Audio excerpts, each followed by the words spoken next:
দর্শক বন্ধুরা, আজ তোমাদের একটা ব্যাঙ এঁকে দেখাবো। এর জন্যে আমি প্রথমে এরকম গোল, গোল ২ টা চোখ দিয়ে দেবো। এগুলো হচ্ছে ব্যাঙের চোখ। ২ টা পাশাপাশি আমি দিয়েছি।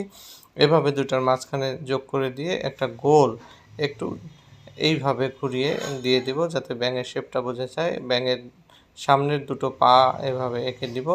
২ পাশেই ২ টা পা, ৩ টা করে আঙ্গুল দিয়েছি ব্যাঙের পায়ে।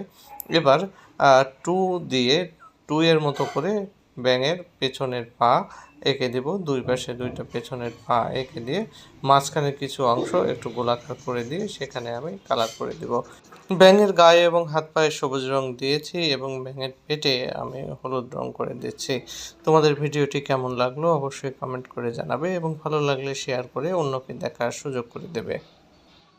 দর্শক বন্ধুরা, আজ তোমাদের একটা ব্যাঙ এঁকে দেখাবো। এর জন্যে আমি প্রথমে এরকম গোল, গোল ২ টা চোখ দিয়ে দেবো।